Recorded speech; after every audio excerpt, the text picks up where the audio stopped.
All right, y'all. Welcome back to the Vibe Vault. I'm your host, Vinny G, the boss. What's good? Now, I didn't get around to recording last week because it was the first week of summer. I got invited to go to the lake with some buddies, so that's what I ended up doing. Forgive me for that. I'm sorry, but it is what it is. But the week before that, we declared No King's Day, right? We talked about firing the gurus and taking back control. Today, we're taking control over the most complicated bullshit of the fitness industry, nutrition. Go online right now. You'll see a million diets. Keto, paleo, vegan, carnivore, obviously. That's what us fitness and gym guys are, right? Carnivores, most of us. I mean, we need that protein. We like that animal protein. Plant protein ain't bad, but I prefer the meat protein. Like, I need my beef and shit. I need it. But you'll see other things like complex meal plan, expensive supplements, people arguing over every last carb and calorie, telling you that that's the way to be. They make it seem like if you don't have a food scale and a spreadsheet, you're doomed to fail. Like, really? Come on now. Now, we all know that's a lie. That's just stuff that's designed to confuse you, to make you feel like, of course, you need their plan, right? Their products, their services, all of it. Now, today, I'm going to give y'all a different plan. It's the plan I learned when I had no options.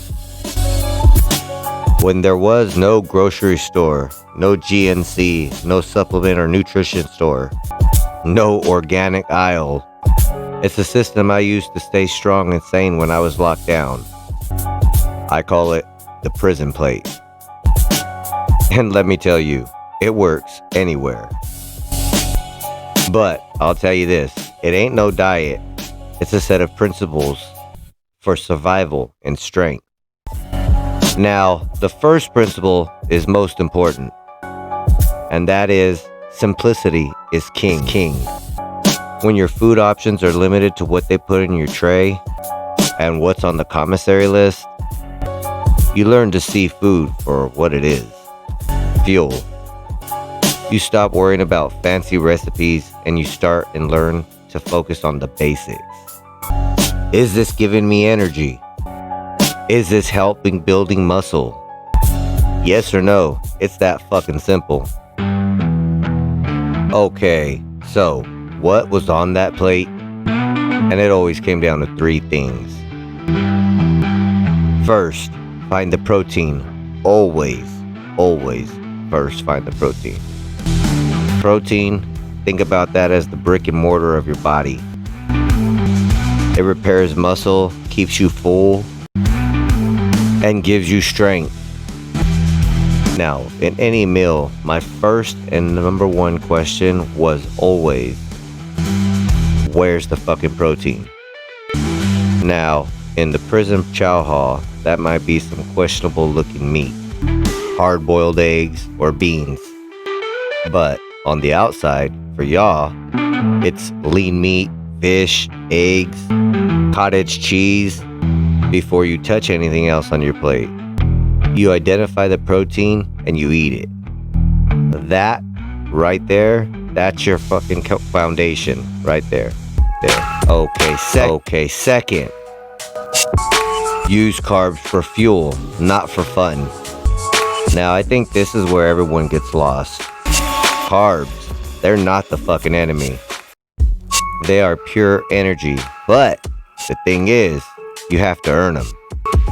On the days that I would be lifting those water bags, doing hundreds, thousands, if not burpees in my cell, I ate rice, potatoes, and bread. A lot of it. I needed that fuel for the fire. Now, on the other hand, on the days that I was less active, let's say, I'd eat a lot less. It's a simple transaction. You think, are you putting in the work today? If yes, then eat that bread and stuff because you need that fuel. If no, then you really need then you can do with less. Don't overthink it. Match your fuel to your output. All right. And the third principle, the one that they don't want to teach you in all the magazines and the blogs, is resourcefulness. When I was inside, you had to get creative. Everybody was fucking creative. We'd save things for meals to get what we needed and mix it with things that we bought off of commissary to make better spreads and make fatter meals, more protein packed meals, more nutrition meals. That was the kind of shit that we had to do. You learn that you don't need a perfect steak and a side of asparagus to build a strong body.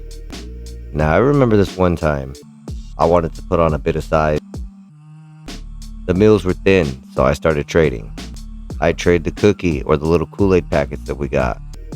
All the stuff that I felt made you weak. For someone else's extra bread or portion of meat or their beans or their rice. Now, what I was doing right there was I was making a conscious choice.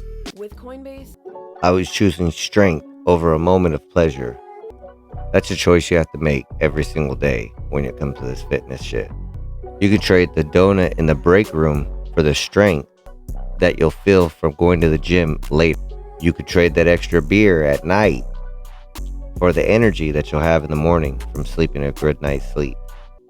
It's about being resourceful with your choices as well as everything else in life.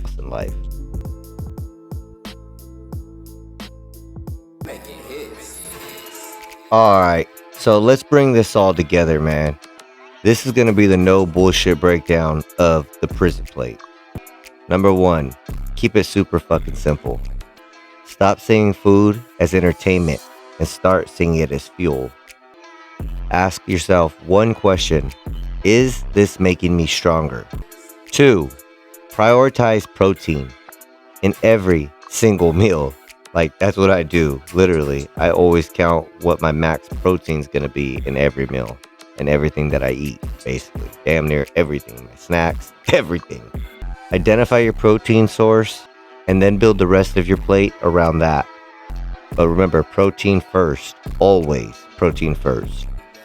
3, be resourceful and earn your fuel. Use carbs to power your hard work. And make conscious trades every day, swapping short-term temptations for long-term strength. And remember, you don't need a fancy diet plan. You just need to get back to the raw, simple truth of what your body actually needs to get stronger. So, alright, so that's how you eat for strength, no matter where you are and no matter what your budget is. There's no excuse. Now, that's the truth that you can take to the bank. Now, if you're done with the complicated lies, hit that follow button and subscribe and share to the Vibe Vault. Next week, we're going to talk about the one thing that separates the contender from the champion. And let me tell you, it ain't the work you do in the gym. It's the work you do when no one's watching. We're talking about your recovery. And we're going to call that the art of the comeback. Take it from me, somebody who's had to have surgery come back from that. Surgery pain. I was down for 3 months after that. So take it from me. I know. This is Vinny G signing off. Stay strong and fuel up. Holla at me next week for that next episode. Thanks for watching, guys.